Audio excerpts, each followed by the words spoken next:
একজনকে বললে ভালো। এতগুলো মানুষের সামনে ওলামায়ে কেরাম কথা বলতেছে, ওরা প্রথম থেকেই হাসি মজাক করতেছে। হ্যাঁ, অনেক বেশি বিশ্বাস করেন। একজন মানুষও যদি বোঝেন, মানে আমরা আমাদের সন্তানদের কাছে, বর্তমান আমাদের কিশোর তরুণ নওজোয়ানদের কাছে রীতিমতো আমরা হেরে গেছি। মা বাবা আত্মীয় স্বজন কারো কোনো নিয়ন্ত্রণ, সে কাউরে তোয়াক্কা করে না। তার আল্লাহ আছে সে জানেও না, তার রসুল আছে সে জানেও না, তার কোরআন আছে সে জানেও না, তার ইসলাম ধর্ম আছে সে জানেও না, তার বাবা মার ইজ্জত আছে সেইটা জানেও না, তার বংশের মর্যাদা আছে সেইটা জানেও না। কিচ্ছুর সাথে কোনো যোগাযোগ, চুল, চেহারা, লেবাস, জামা, কথাবার্তা, স্টাইল, সারাদিনের হাঁটা চলা সব কিছুই বেঈমানের মধ্যে, কাফেরের মধ্যে। কোনো না কোনো মুশরিক, কোনো না কোনো নাস্তিক, কোনো না কোনো বেঈমানকে অনুসরণ।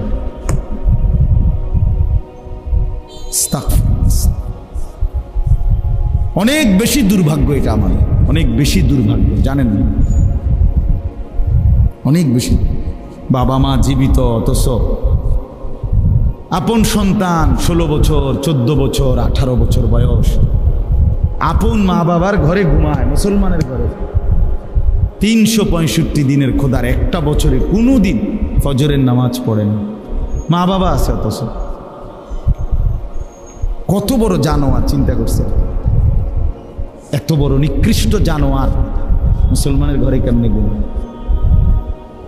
এত বড় দুশ্মন কেমনে মুসলমান হয়? একদিনও ফজরের নামাজ, ভোরবেলার এই নামাজ পড়তে মনও চায় না, জানেও না কোন সময় ফজরের আজান। ওমা, এইটা কি? এই মুসলমান কেমন মুসলমান? রাসূলুল্লাহ সাল্লাল্লাহু আলাইহি ওয়াসাল্লাম বলছেন, মুসলমান আর কাফেরের মধ্যে পার্থক্য নামাজ। সরাসরি হাদিস এটা, ফারকু মা বাইনানা ওয়া বাইনাল কুফরি আস-সালাত। সরাসরি নবীজি বলছেন, আমাদের মাঝে আর কাফেরের মাঝে পার্থক্য নামাজ। আগা কাটান। আমরা তো বুঝছি যে আগা কাটলে কয় মুসলমান, আগা না কাটলে মুসলমান না। না, আগা কাটার লগে এটা সম্পর্ক না। ওইটা তো হলো খতনা করা, ওইটা একটা আমল, ইসলামের সুন্নাত আমল। বাচ্চাকে যে খতনা করায়, এটা একটা ইসলামের একটা আমল, নবীজির একটা আমল এটা। কিন্তু কোনো মানুষ মুসলমান না বেঈমান, এটা পার্থক্যর প্রমাণ কি বলেন সবাই? হ্যাঁ, নবীজি বলছে, আল আহদুল্লাযী বাইনানা ওয়া বাইনাহুম আস-সালাত। নবীজি বলছে, আমাদের মাঝে আর মুনাফিকের মাঝে পার্থক্য, অঙ্গীকার নামাজ। মানে ইমানদার নামাজ পড়ে, মুনাফিক নামাজ পড়ে, মুমিন নামাজ পড়ে, কাফের নামাজ পড়ে। রাসূলুল্লাহ সাল্লাল্লাহু আলাইহি ওয়াসাল্লাম বলেছেন, মান তারাকা সালাতাম মুতাআম্মিদান ফাকাদ কাফারা। নবীজি বলছেন, ইচ্ছে করে যে নামাজ ছেড়ে দিল সে কুফরি করলো, কুফরি করলো, নাফরমানি করলো, বেঈমানি করলো। সে কি সাংঘাতিক কথা, চিন্তা করে। এত বড় কথা শোনার পরে যদি কলিজা না কাঁপে, তার কারণ হইল, আসল কথা হইল তার ঈমানের কোনো কদর, ইসলামের কোনো কদর তার কাছে নাই। সে যে মুসলমান এই পরিচয়ের কারণে সে আরো লজ্জিত। অনেক মানুষের চেহারা সুরত দেখলে বোঝা যায় উনি আসলে মুসলিম পরিচয়ের কারণে শর্মায়। হ্যাঁ হ্যাঁ, লজ্জিত উনি, মানে মূলত কইতারেন আর কি মুখে, ভিতরে ভিতরে উনি চেহারা, চুল, দাড়িবিহীন চেহারা, হ্যাঁ, লেবাসে, পোশাকে, চলাফেরায়, উপার্জনে, সর্বকিছুতে আল্লাহ এবং রাসূলের নাফরমানি করে শুধু মুখে সাহস করতে পারতেছে নারী, কিন্তু দিলের মধ্যে এটাই বোঝায় যে আসলে ইসলাম আমার মোটেই পছন্দ না, মোটেই পছন্দ। কিন্তু দিলের মধ্যে আমি আর আপনি না বুঝলাম না, কিন্তু দিলের মধ্যে কার কি এটা আল্লাহ তো জানে। আল্লাহ বুঝে কি না বলেন? ইয়াউমা তুবলাস সারাইর, কোরআনুল কারীমের মধ্যে আছে, আল্লাহ তাআলা বলেন, বান্দা হাসরের ময়দানে আমি তোমার অন্তরের ভিতরের বিষয়গুলো খুলে দেব। ফালা ইয়ালামু ইদা বুসিরা মা ফিল কুবুর ওয়া হুসিলা মা ফিস সুদূর। আল্লাহ বলেন, কবর থেকে হাসরের ময়দানে যখন উঠানো হবে, আমি রব্বুল আলামিন তোমার অন্তরের ভিতরের কথাগুলো প্রকাশ করে দেব। দিলের মধ্যে কি ছিল, বাহ্যিকগুলো তো বলবোই, দিলের গুলোও বলবো। ওয়া শাহিদা আলাইহিম সামউহুম ওয়া আবসারুহুম ওয়া জুলুদুহুম বিমা কানু ইয়ামালুন। আল্লাহ বলেন, নাফরমান, তোমার কান, তোমার চোখ, তোমার সারা দেহের অঙ্গর চামড়া সবটা আমি আল্লাহর কাছে তোমার জিন্দিগির ব্যাপারে সাক্ষী দেবে। পুরা দেহ, পুরা দেহ, হাত পাও, চোখ, নাক, কান, জবান, জিহ্বা, সব কিছু সাক্ষী পেশ করবে।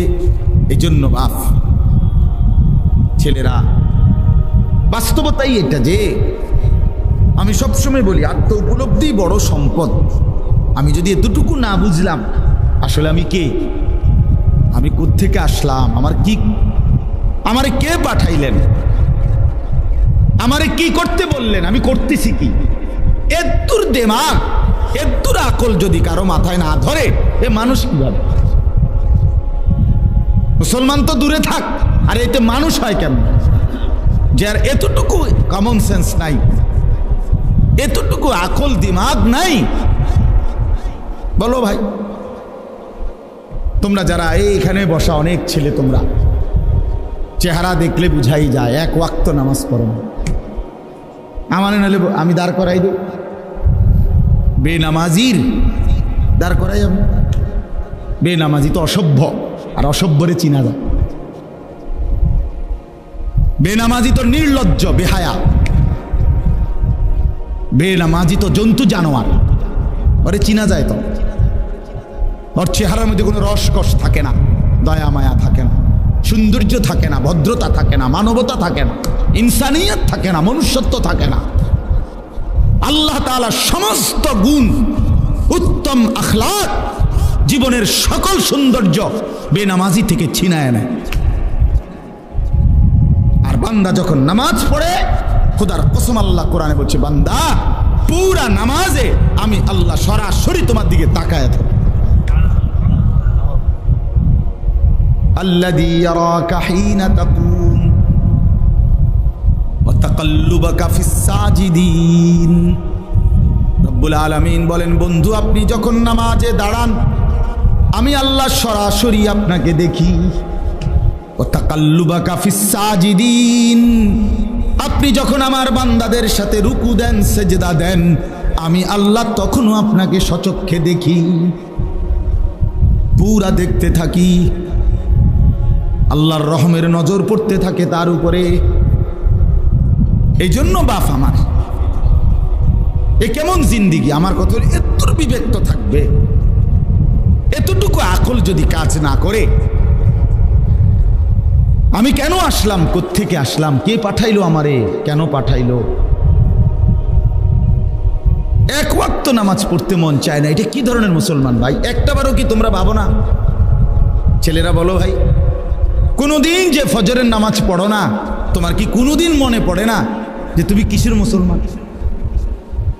তোমারে কি লেগে মুসলমান বলতো? কেন, মানে কোন যুক্তিতে বলতে পারে মুসলমান? 30 বছর ধরে যে সুদ খায়, এই হারাম করে কি লেগে মুসলমান কইতো? কথা বলেন না কেন? হ্যাঁ, 30 বছর ধরে যে মহিলা বেপর্দা, এই অসভ্য বেপর্দা নারীকে কেন মুসলমান বলতো? কি লেগা, মানে কি কারণ? মুসলমান ঠেকা পড়ে গেছে না, মুসলমান ঘাটতি পড়ে গেছে। প্রতিনিয়ত আল্লাহকে যে বৃদ্ধাঙ্গুলি দেখায়, প্রতিনিয়ত রাসূলুল্লাহ সাল্লাল্লাহু আলাইহি সাল্লামের সুন্নাতকে, দ্বীনকে যে বৃদ্ধাঙ্গুলি দেখায়, তারে কেন বলবে মুসলমান? বলেন, আপনার বিবেক দিয়া ভাবেন। শক্ত বললাম আর কি, কথাটা শক্তই বলে ফেলছি, ইনসাফের সাথে জবাব দেন, নয়তো দাঁড়াইয়া জবাব দেন। জবাব দেন।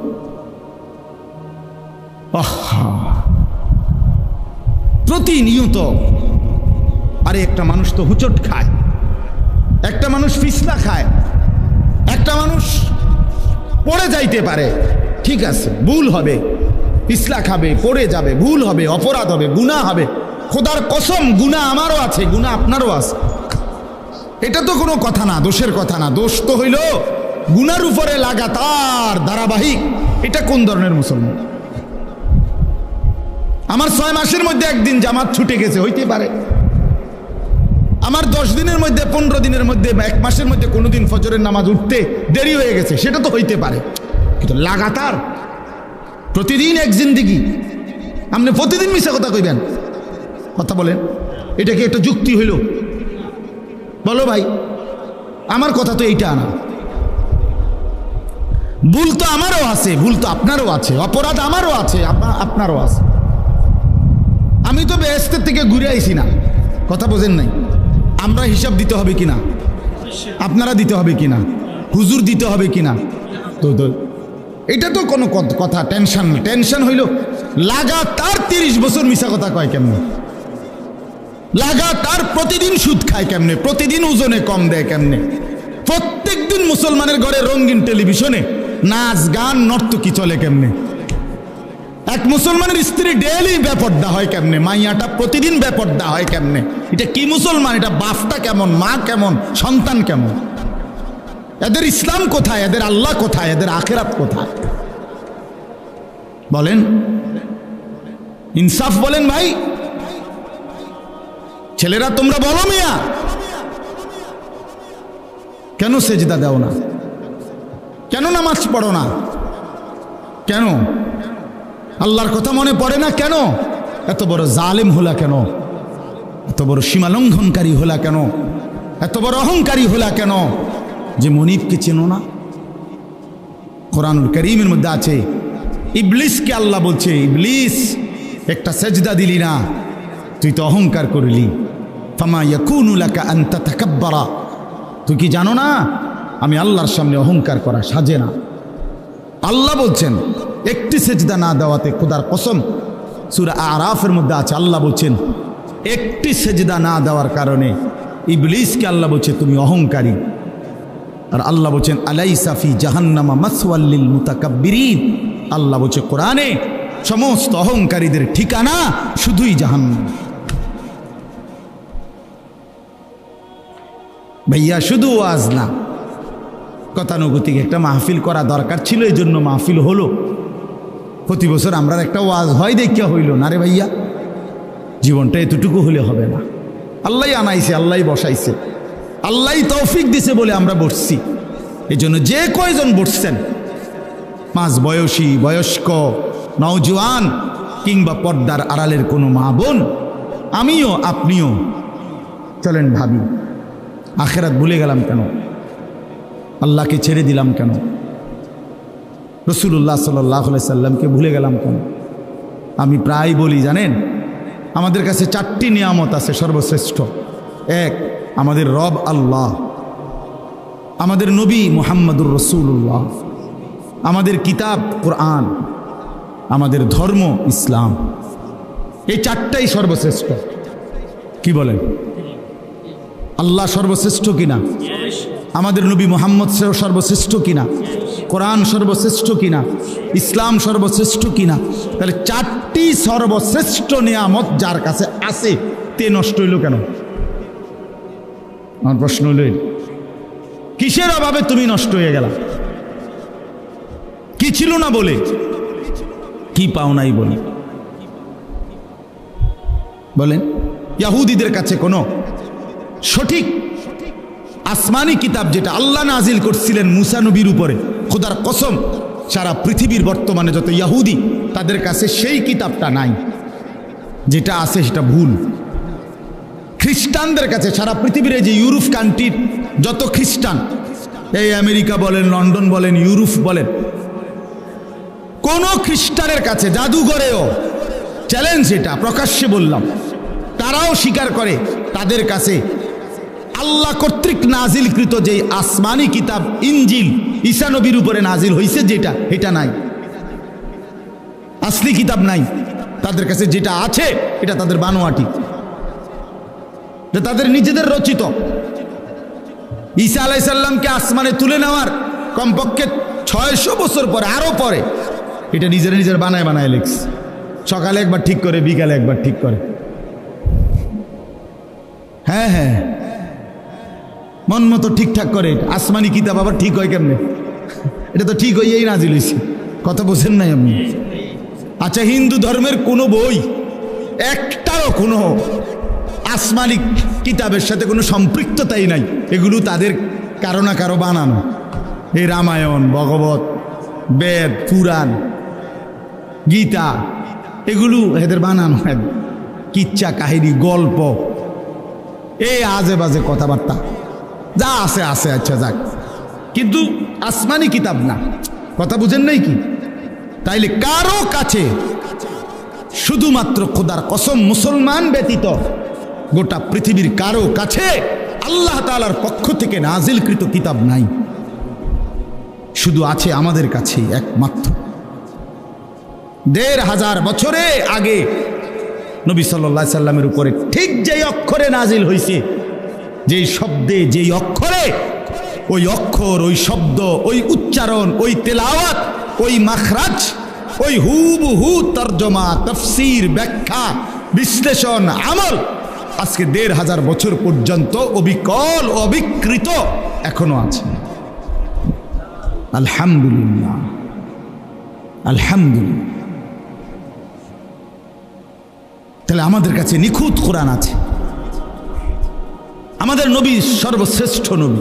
সব নবী শুধু নবী, আমাদের নবী সর্বশ্রেষ্ঠ নবী। সব নবী শুধু নবী, নিজ নিজ অঞ্চলের নির্ধারিত সীমানা পর্যন্ত নবী।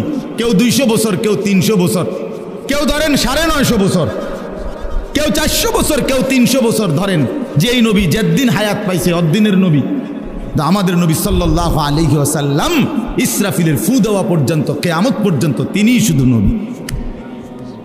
তিনি খাতামুন নবিয়্যিন, তিনি আখিরি নবী, তিনি আখিরি নবী। তাহলে তিনি সর্বশ্রেষ্ঠ নবী, তিনি সর্বশেষ নবী, তিনি পূর্ণাঙ্গ নবী। আমার ভাই, আমার বন্ধু, 1450 বছরের ভিতরে এই পর্যন্ত আমাদের নবীকে নিয়ে, নবীর জীবন নিয়ে, নবীর প্রতি ঘন্টা, মিনিট, সেকেন্ড নিয়ে আপনজন, দুশ্মন, বন্ধু, শত্রু, পক্ষের, বিপক্ষের সবাই পরীক্ষা নিরীক্ষা করছে, গবেষণা করছে, পর্যালোচনা করছে নবীজির জীবন নিয়ে। বন্ধুদের কাছেও তিনি শ্রেষ্ঠ, দুশ্মনের কাছেও তিনি শ্রেষ্ঠ। রাসূলুল্লাহ সাল্লাল্লাহু আলাইহি সাল্লামের সাজ গোজ, চলা ফেরা, উঠা বসা, চাল চলন, কথাবার্তা, লেনদেন, আয় রোজগার, ঘর সংসার, রাষ্ট্র, দেশ, জাতি, রাজনীতি, রাষ্ট্র পরিচালনা, সকল বিষয়ে সমস্ত ইমানদারদের কাছেও তিনি সর্বশ্রেষ্ঠ, সমস্ত বেঈমানদের কাছেও তিনি শ্রেষ্ঠ। কারো গবেষণায় এই পর্যন্ত পৃথিবীতে আল্লাহ রাসূল সাল্লাল্লাহু আলাইহি সাল্লামের চাইতে শ্রেষ্ঠ কোনো মানুষ কারো গবেষণায় প্রমাণিত হয় নাই। তিনি শ্রেষ্ঠ।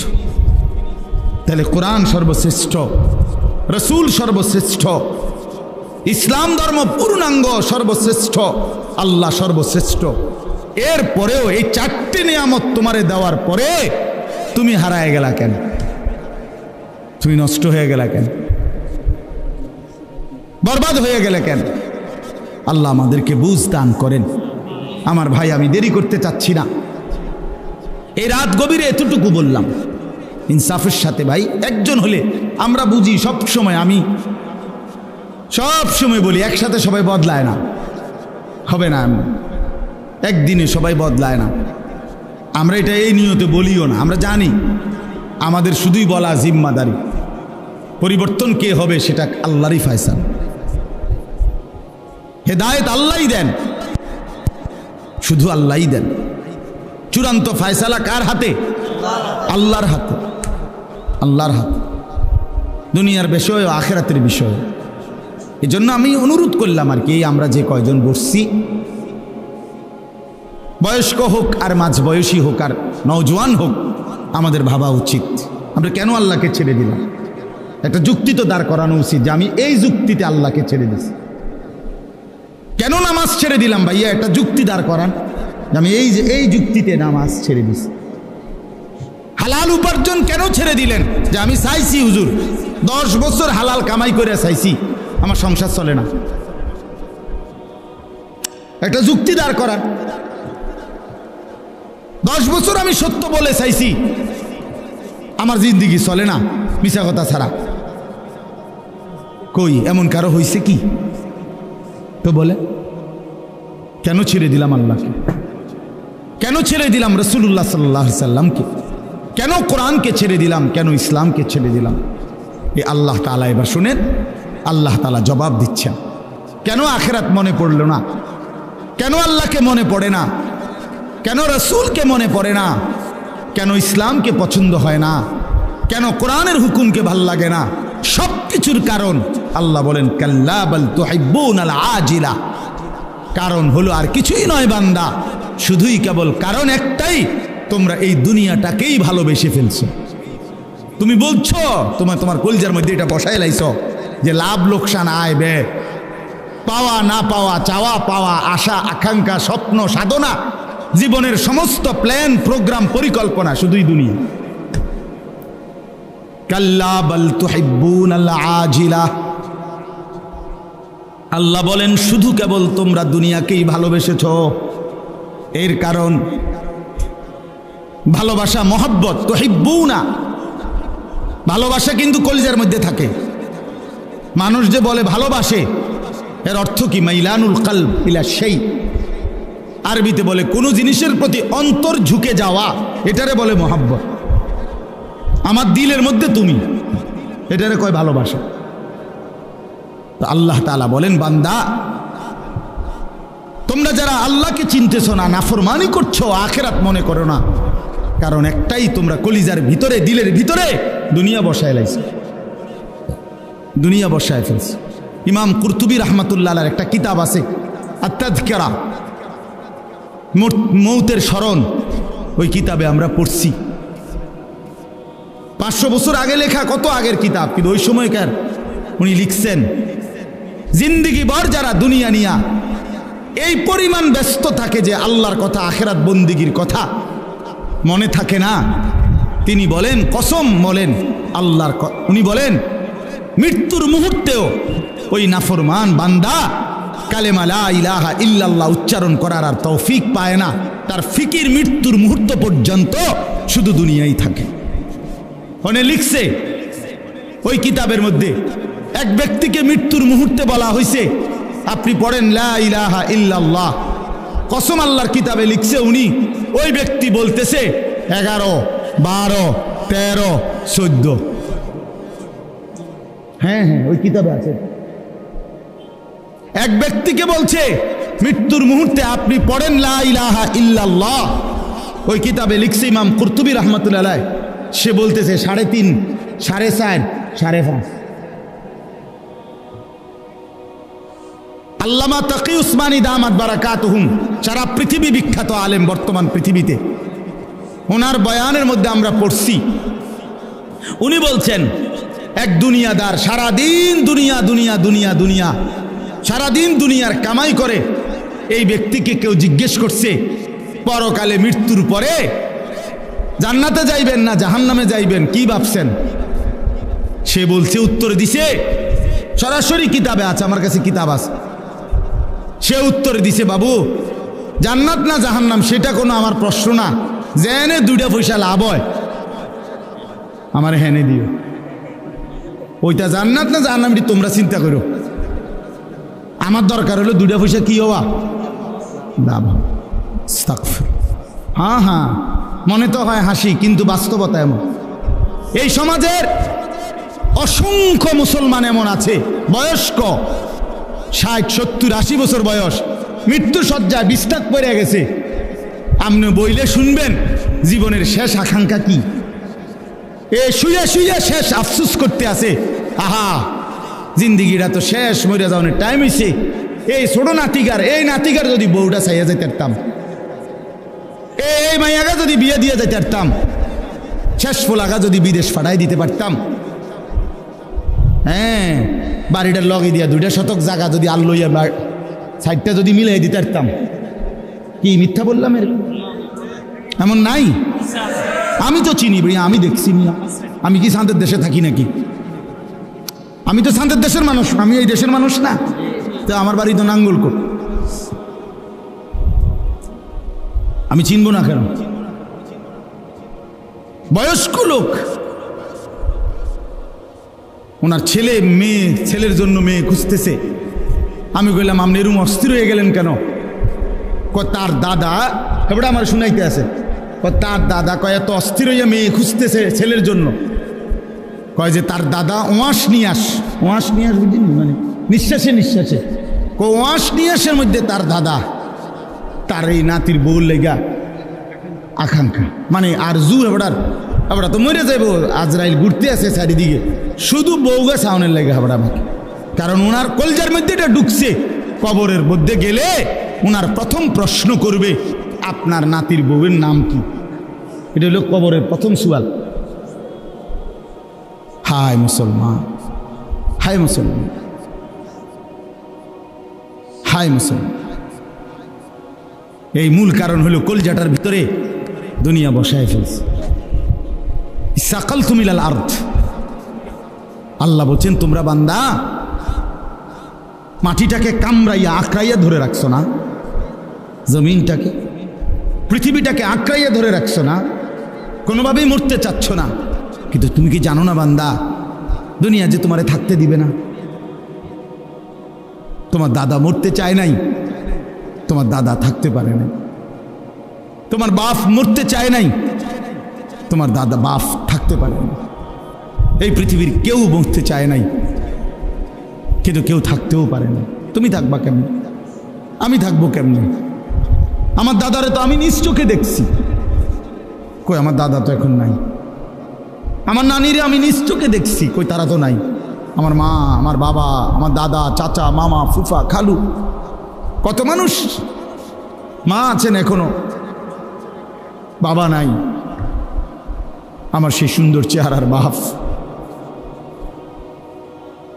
ওনায় তো অনেক দিন হয়েছে আর দেখি না, এখন খবরে চলে গেছেন সেই কত আগে। দুনিয়া আমারে থাকতে দিবে কেমনে? নওজোয়ান ভাই, তোমারও তো থাকতে দিবে না।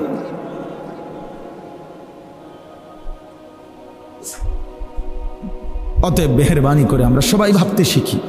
আল্লাহ বলেন বান্দা দুনিয়াটারে এভাবে আটকাইয়া ধরলা কেন? রাদিতুম বিল হায়াতিদ দুনিয়া মিনাল আখিরাহ। আল্লাহ বলেন তাহলে কি বান্দা আখিরাতের চাইতে দুনিয়া পেয়ে খুশি হয়ে গেলা? ফামা মাতাউল হায়াতিদ দুনিয়া ফিল আখিরাতি ইল্লা কলিল। আল্লাহ বলেন বান্দা শুনে নাও, আখিরাতের তুলনায় দুনিয়ার জীবন একেবারেই সামান্য। এদিকে 60 বছর, ওইদিকে কিয়ামতে হাসরের ময়দানের একদিন 50,000 বছর। এদিকে মাত্র 60 বছর, তাও সবার জন্য না। সবার জন্য 60 বছর। 60 বছরের আগে কেউ মরে না, হ্যাঁ? তাইলে এদিকে সর্বোচ্চ যদি 60 বছরও হয়, সর্বশেষ যেই লোকটা কবরে থাকবে, আল্লাহর নবীর হাদিস দ্বারা বোঝা যায় হতে পারে শেষ মানুষটাও কবরে থাকতে হবে 40,000 বছর। হাসরের ময়দানের একদিন 50,000 বছর। তারুজুল মালাইকাতু ওয়ার রূহু ইলাইহি ফি ইয়াউমিন কানা মিকদারুহু 50,000 সানা। 50,000 বছর। আল্লাহ বলেন ইন্নাহুম ইয়ারাউনাহু বাঈদা ওয়া নারাহু করিবা। আল্লাহ বলেন আমার বান্দা মনে করে আযাব বহু দূরে, আমি মনে করি আমি আল্লাহ তো দেখি একদম কাছে। তুমি না ভাবছো বান্দা 60 বছর অনেক লম্বা, কিন্তু কবরের 1 রাত 1 সেকেন্ডে তুমি তখন বুঝবা দুনিয়া কিছুই না। কসম আল্লাহর কোরআনে আছে, নাফরমানকে আল্লাহ জিজ্ঞেস করবে বান্দা দুনিয়াতে কয়দিন ছিলা? নাফরমান জাহান্নামের হাসরের ময়দানের 1 মিনিটের আযাবের পরে আল্লাহ যখন জিজ্ঞেস করবে আমার বান্দা দুনিয়ায় কয়দিন ছিলা, কোরআনুল কারীমের মধ্যে আছে, বলবে নাফরমান লাবিসনা ইয়াওমান আও বা'দা ইয়াওম, আল্লাহ দুনিয়াতে ছিলাম সর্বোচ্চ একদিন অথবা তার চাইতে কম, হয়তো ছিলাম 24 ঘন্টা, নয়তো ছিলাম 12 থেকে 14 ঘন্টা। তার মানে 60 বছর তখন 24 ঘন্টা মনে হবে, 12 ঘন্টা মনে হবে। 60 বছর দুনিয়ায় যে কোনোদিন কষ্ট পায় নাই, কিন্তু আল্লাহর হুকুম মানে নাই। কসম আল্লাহর নবী বলেন, আল্লাহ তাআলা বলবেন একজন ফেরেশতাকে, আমার এই নাফরমান বান্দা যে জীবনে কোনোদিন দুঃখ দেখে নাই, তারে জাহান্নামের বাহির দিয়া ঘুরাইয়া আনো, আর জাহান্নামের দরজায় 1 সেকেন্ডের জন্য দাঁড় করাইবা, যেন একটা সেকেন্ড জাহান্নামের বাতাস তার বুকটার মধ্যে শুধু লাগে, এরপরে আবার হাসরের ময়দানে নিয়ে আসো। আল্লাহ রসুলের হাদিস, ফেরেশতা তারে জাহান্নামের চারদিকে ঘুরাইয়া বাহিরে জাহান্নামের গরম বাতাস 1 সেকেন্ডের জন্য বুকে লাগাইয়া আল্লাহর সামনে এনে দাঁড় করাবে। রব্বুল আলামিন তখন জিজ্ঞেস করবে, বান্দা দুনিয়ার জীবনটা তো বড় আরামসে কাটাই আসছো, ঠিক না? আল্লাহর নবী বলেন ওই নাফরমান বলবে, আল্লাহ আপনার জাতের কসম করে বলি, দুনিয়ার জীবনে সুখ কি জিনিস আমি জীবনে দেখি নাই।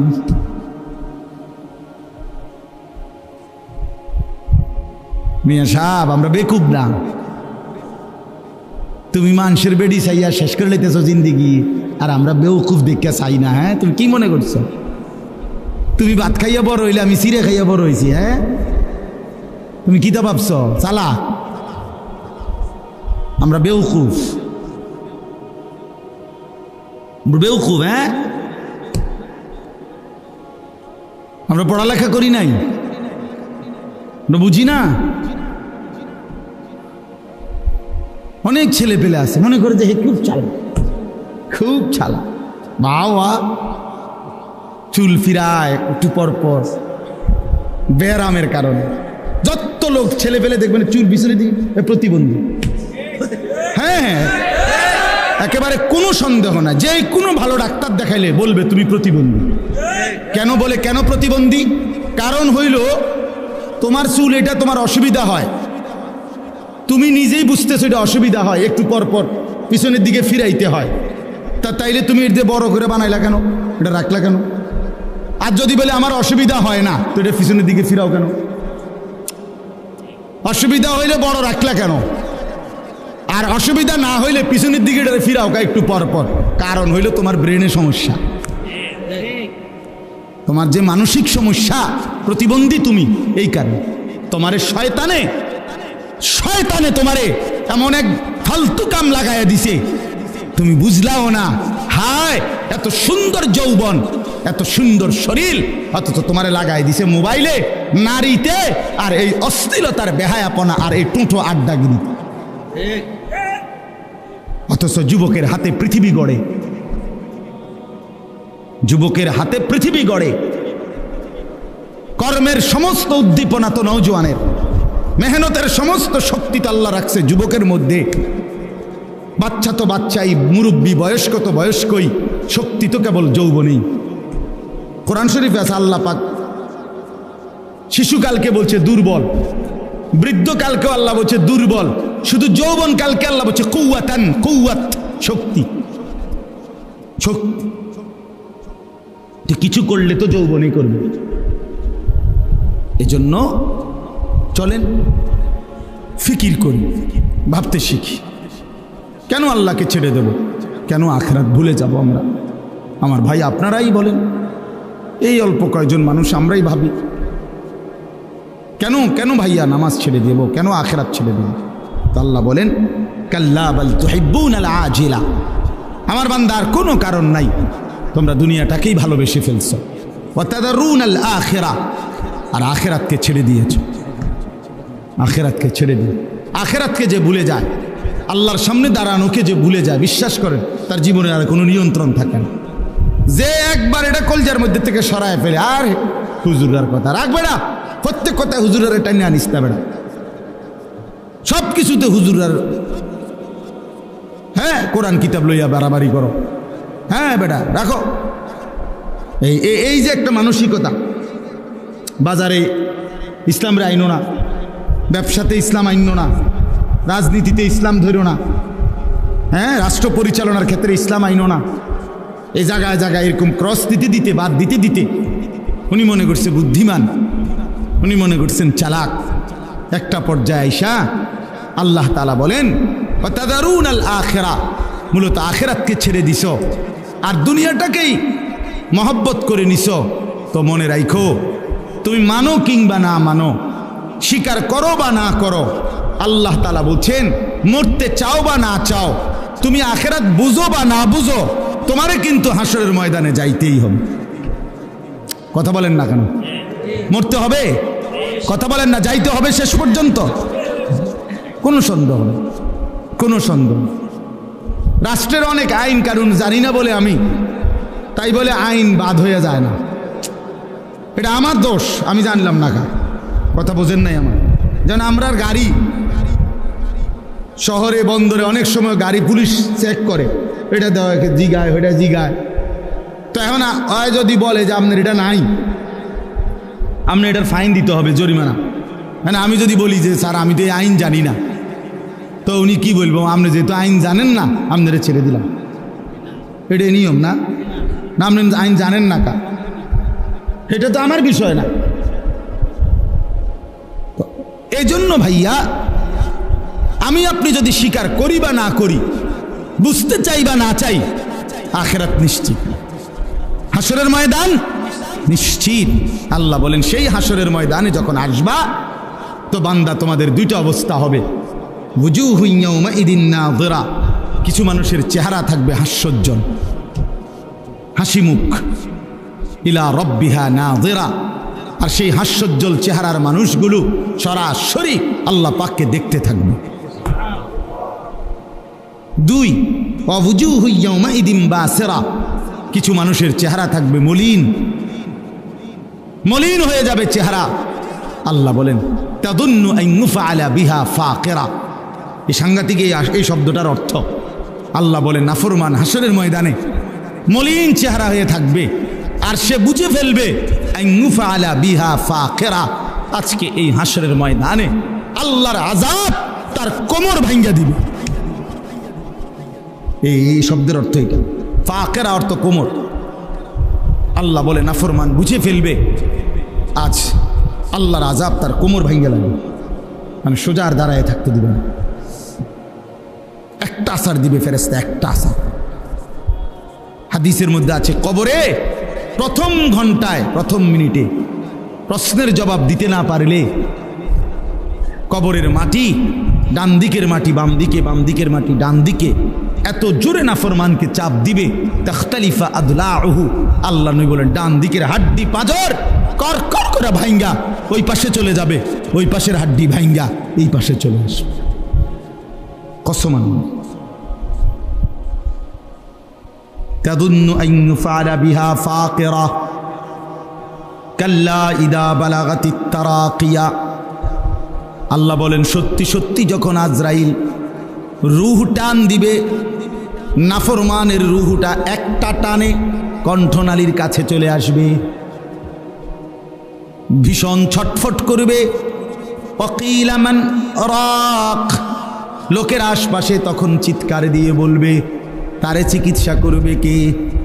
ডাক্তার ডাকো, ওজা ডাকো, বৈদ্য ডাকো, চিকিৎসক ডাকো, ঝাড়ফুঁক করো, ফু দাও, এই করো সেই করো।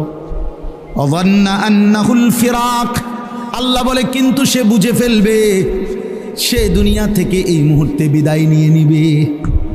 মানুষগুলো না বলছে ডাক্তার ডাকো, এই ডাকো সেই ডাকো, নাফরমান তো বুঝে ফেলছে মৃত্যু যন্ত্রণা শুরু হয়ে গেছে, আজরাইল চলে আসছে, এই মুহূর্তে তাকে দুনিয়া থেকেই চলে যেতে হবে।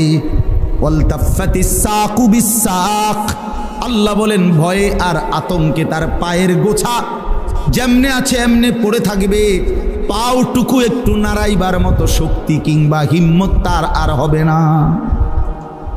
ইলা রাব্বিকা ইয়াউমা ইদিনিল মাসাক, আল্লাহ বলেন এই অবস্থাতেই প্রত্যেককে আমি আল্লাহর সামনে পেশ করা হবে। আল্লাহ এবার ফয়সালা করবে। তো জাহান্নামের ঘোষণা যখন দেবে, আল্লাহ বলেন কেন কেন জাহান্নামী হবে এই নাফরমান? এই শেষ কথাগুলো শুনেন যুবক ভাই, তুমিও শোনো। আল্লাহ বলেন মৃত্যুর যন্ত্রণা কঠিন হবে কার? এই যেখানে আছে মৃত্যুর যন্ত্রণা, অর্থাৎ আমরা হাদিসের মধ্যে পড়ছি যে আপনারা মানে লঞ্চ বা বড় ট্রলার কোনো সময় দেখছেন কিনা যে পারে গেলে একটা রডের লোহার এরকম আংটাওয়ালা এটারে নিচে ফালায় আটকায় আর কি, এটা দেখছেন? এটা এরকম, এটারে কি কয়? গ্যারাফি। আপনার এই নোঙ্গর, হ্যাঁ নোঙ্গরও কয় এইটারে। এই লোহার আপনার এরকম আংটাওয়ালা, চার চোখওয়ালা, চারটা ইয়াওয়ালা, এইভাবে আপনার ফেরেশতা আজরাইল মালাকুল মউত শরীরের মধ্যে এরকম নোঙ্গর, যেরকম এইটা ছুঁড়ে মাইরা এটারে টাইনা ধরলে যেরকম সিরা ভিরা আসে, এইরকম ভাবে নাফরমানের কলিজা, তার রুহু তার শরীর থেকে টাইনা হেসরাইয়া বাইর করে। এই জন্য কোরআনের 4টা আয়াত আছে যেখানে আল্লাহ তাআলা বলছেন মৃত্যুর যন্ত্রণা বড় ভয়ানক হবে। এক, জাআত সাকরাতুল মাউত বিল হক। আল্লাহ বলেন ওয়ালাউ তারা ইযিজ যালিমুনা ফি গামারাতিল মাউত। আল্লাহ বলেন ফালাউলা ইযা বালাগাতিল হুলকুম। আল্লাহ বলছে কাল্লা ইযা বালাগাতিত তারাকিয়া। কণ্ঠনালীর কাছে একটা টানের সাথে রুহুটা চলে আসবে, রুহুটা বের হতে চাইবে না, ফেরেশতা সিরা ভিরা খোদার কসম টাইনা বের করবে।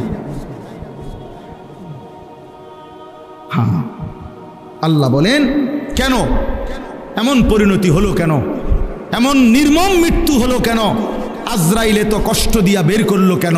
আল্লাহ বলেন ফালা সাদ্দাকা ওয়ালা সাল্লা। কারণ হলো সে আল্লাহর উপরে বিশ্বাস করে নাই, আর ওয়ালা সাল্লা নামাজ আদায় করে না। এই জন্য ভাই আমার, আল্লাহর দোহাই, যে নামাজ পড়ে না তার মৃত্যুটা বড় কঠিন হবে, খুব কষ্টের হবে। এই আয়াতে স্পষ্ট, মৃত্যু বড় কঠিন হবে তার।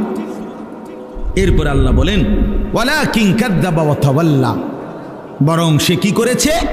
আমি আল্লাহকে মিথ্যা মনে করেছে, আর আমি আল্লাহর হুকুম থেকে মুখ ফিরায় নিস। আল্লাহ তাআলা বলেন সুম্মা যাহাবা ইলা আহলিহি ইয়াতামাত্তা। আমার নাফরমানি করে নিজ পরিবার পরিজন বন্ধু স্বজনের সাথে অহংকারের সাথে হাঁটাচলা করছে। মানে একে তো নাফরমানি করছে, আবার বউ বাচ্চা নিয়ে এমন ভাবসাব চলাফেরা, অপরাধী অথচ কোনো অনুশোচনা লজ্জিত কোনো ভাব নেই। এমনি তো সুদখোর, কিন্তু এটা যে অপরাধ খবরও নাই। হে চেহারা সুরত দেখলে বুঝাও যায়,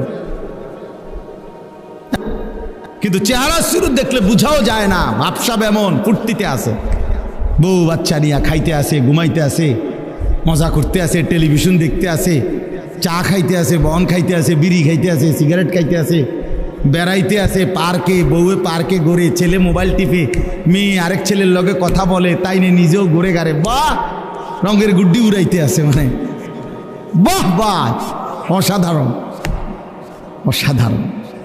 আল্লাহ তাআলা বলেন বান্দা আউলা লাকা ফাআউলা সুম্মা আউলা লাকা ফাআউলা। চারবার বলছে শেষ কথা। আল্লাহ বলছে তোমার জন্য দুর্ভোগ, অতঃপর আবার বলছি তোমার জন্য দুর্ভোগ, আবার বলছি তোমার জন্য দুর্ভোগ, আবার বলছি তোমার জন্য দুর্ভোগ। চারবার আউলা লাকা ফাআউলা সুম্মা আউলা লাকা ফাআউলা। কবার হলো? চার। কেন চারবার বলছে? একবার তোমার লাঞ্ছনা হবে মৃত্যুর সময়, রুহু কবজের সময়। দুই, তোমার লাঞ্ছনা হবে, তোমার উপরে কষ্ট লাঞ্ছনা দেওয়া হবে কবরে। তিন, হাসরের মাঠে। চার, জাহান্নাম। তুমি চার জায়গাতেই কষ্ট পাইবা বান্দা। আয়াহসাবুল ইনসানু আন ইউতরাকা সুদান। আল্লাহ তাআলা বলছেন বান্দা, মানুষ তুমি কি এই ভেবেছ আমি তোমাকে এমনি এমনি বানাইছি না?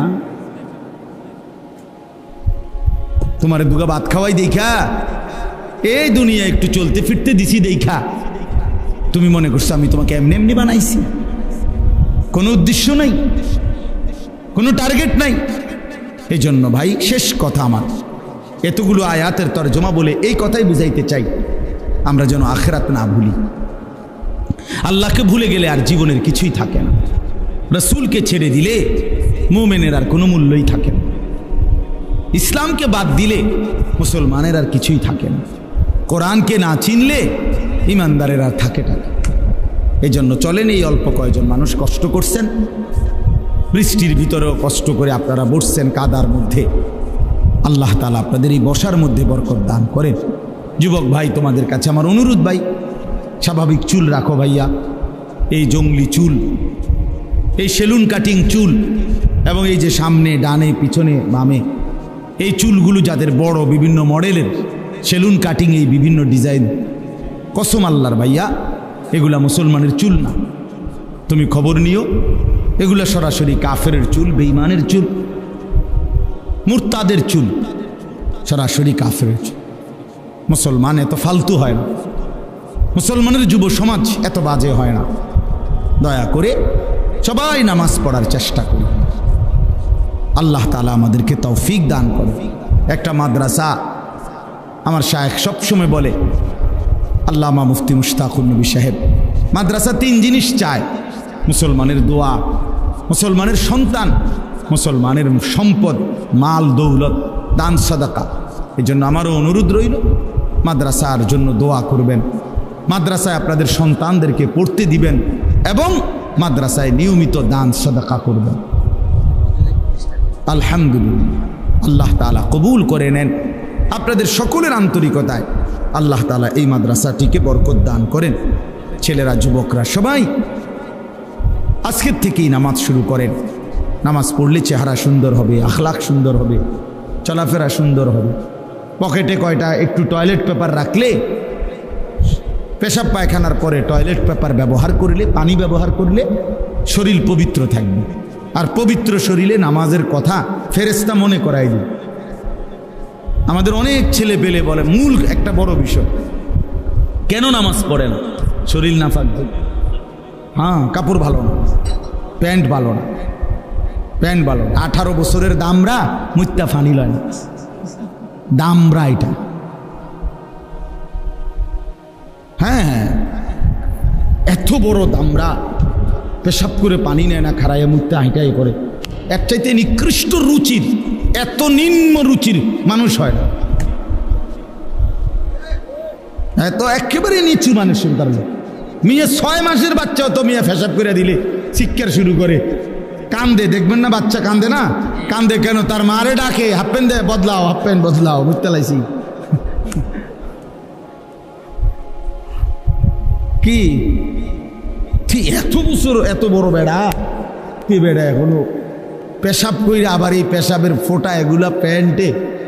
যেই কোনো পুরুষ পেশাব করিলে, কিছুক্ষণ ঢিলা টয়লেট পেপার ব্যবহার না করলে, একটু সময় অপেক্ষা না করলে পেশাবের ফোঁটা পড়বেই। এটা তার সৃষ্টিগত, এটা অসুখ, রোগ না। তো এরপরে তো চেইন টান দিল যে বাকি ফোঁটাগুলো তো প্যান্টে পড়ল। এবারে যদি 10 বার পেশাব করে, 5 বার পেশাব করে, প্রত্যেকবারে যদি 5-6 ফোঁটা করে প্যান্টে জমা হয়, তো আজকের সারাদিনে জমা খরচ কত হইল? কি অসাধারণ, কি অসাধারণ দুর্গন্ধ নিয়া অপদার্থ ঘুমায়। হ্যাঁ, ছি ছি ছি ছি ছি ছি, এটা মুত্তা ফানিরই তো জানে না। হে কয়, হে ভদ্র। আল্লাহ আমাদেরকে বিবেক দান করেন, আল্লাহ আমাদেরকে দিন দান করেন। আমাদের মা বোন যারা আছেন, পর্দা পুশিদার মধ্যে রাখেন। যে নারীর পর্দা নাই সে কোনো নারী না, তার মধ্যে নারীত্বই নেই। রাসূলুল্লাহ সাল্লাল্লাহু আলাইহি সাল্লাম বলছেন, নারী মানেই আওরাত, আওরাত আল মারআতু আওরাতুন। নারী মানেই যে পর্দায় থাকে, আড়ালে থাকে, গোপন থাকে, লুকিয়ে থাকে। অতএব আল্লাহ তাআলা যেন আমাদের মা বোনদেরকেও পর্দানশীল হিসাবে কবুল করে নেন। আলহামদুলিল্লাহি রাব্বিল আলামিন।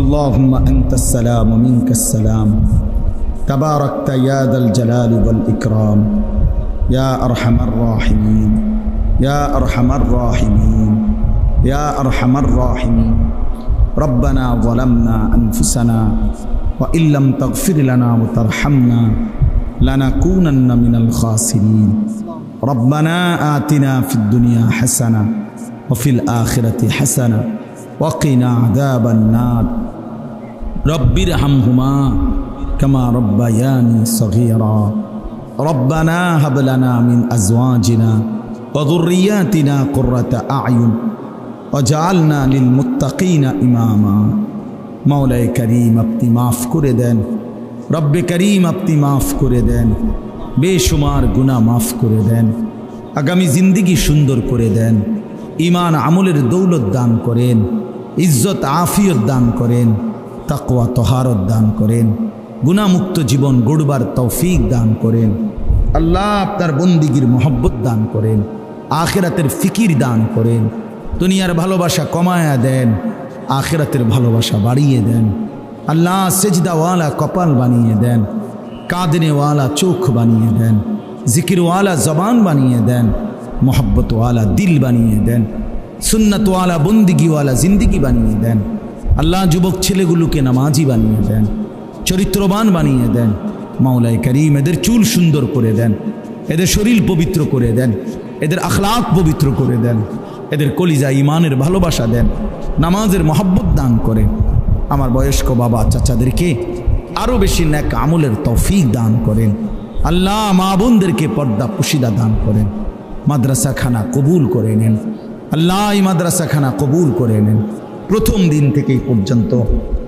জায়গা দিয়ে জমি দিয়ে টাকা দিয়ে পয়সা দিয়ে বুদ্ধি দিয়ে পরামর্শ দিয়ে যারা যখন যত খেদমত করেছে মাওলা আপনি সকলকে উত্তম বিনিময় দান করেন যারা কবরে চলে গেছে মাফ করে দেন কিয়ামত পর্যন্ত কবরের আযাব মাফ করে দেন যারা জীবিত আছে তাদেরকেও মাফ করে দেন আল্লাহ মাদ্রাসার সাথে মহল্লাবাসীকে জুড়ে থাকবার তৌফিক দান করেন মহল্লাবাসীর দিলে মাদ্রাসার প্রতি ভালোবাসা দান করেন আল্লাহ মুসলমানের সন্তানদেরকে মাদ্রাসায় দ্বীন শিখবার তৌফিক দান করেন আল্লাহ আজকের এই মাহফিলখানা কবুল করে নেন আজকেও যারা দান করেছে প্রত্যেকের নেক মাকসাদ আপনি পূরণ করে দেন পিছনের দিনেও যারা দিয়েছে আল্লাহ তাদেরকে উত্তম বিনিময় দেন অসুস্থ বিমারি যারা শিফা করে দেন কামাই রুজিতে হালাল বরকত দান করেন প্রবাসে যারা বিদেশে আল্লাহ সহি সালামতে নিরাপদে রাখেন মাওলা আল্লাহ আমার দেশ আপনি নিরাপদ করে দেন খায়ের ও বরকত দান করেন আল্লাহ আমাদেরকে একজন ইনসাফগার শাসক দান করেন ইমামে আদেল দান করেন ন্যায়পরায়ণ শাসক দান করেন আল্লাহ আমরা আর কোনো জালেমের খপ্পরে পড়তে চাই না আমরা আর জুলুমের শিকার হতে চাই না আর কোনো জালেম আমাদের উপরে চাপায়া দিয়েন না মাওলা আপনি আমাদের দেশের উপরে দয়া করেন প্রতি ইঞ্চি জমিনে কোরআনের রাজ চালু করে দেন আল্লাহ ইসলামের বাতি জ্বালিয়ে দেন কোরআনের নূর জ্বালিয়ে দেন আল্লাহ আপনি কবুল করেন সারা পৃথিবীর মজলুম মুসলমানকে রেহাই দিয়ে দেন গাজা ফিলিস্তিন লেবাননের মুসলমানকে আল্লাহ আপনি বাঁচান মাওলা বাঁচান মাওলা মুসলমানের এলাকাকে এলাকা মাওলা মাটির সাথে মিশায়া দিচ্ছে আয় মাওলা আপনি দেখছেন মাওলা আপনি দেখছেন আপনার সাহায্য আসবেই মাওলা আমরা বিশ্বাস করি মাওলা মোমেন জিতবেই মাওলা বেঈমান হারবেই মাওলা ইসরায়েলের ইহুদি বেঈমানদেরকে ধ্বংস করে দেন ইসরায়েলের এই প্রধানমন্ত্রী নেতানিয়াহুকে আল্লাহ ধ্বংস করে দেন এই জালেম ফেরাউনের চাইতে বড় গাদ্দার মাওলা এই জালেম নমরুদের চাইতে বড় গাদ্দার মাওলা এই জালেম মানুষের মুসলমানের রক্তে জমিন ভাসায় ফেলছে মাওলা ওর হাত থেকে মুসলমানদেরকে বাঁচান মাওলা আল্লাহ আমাদের প্রত্যেকের উপরে রহম করেন দয়া করেন আল্লাহ আজকের এই মাহফিল কানার সমস্ত আয়োজনে আপনি বরকত দান করেন আল্লাহ দুইজন সন্তান অসুস্থ আছে আল্লাহ আপনি শিফায়ে কামেলা আজেলা দান করেন যতজন যতভাবে দোয়া চেয়েছে প্রত্যেকের নেক মাকসাদ আপনি পূরণ করে দেন রব্বির হামহুমা কামা রব্বায়ানি সগীরা সুবহানা রাব্বিকা রব্বিল ইজ্জাতি আম্মা ইয়াসিফুন ওয়া সালামুন আলাল মুরসালিন আলহামদুলিল্লাহি রাব্বিল আলামিন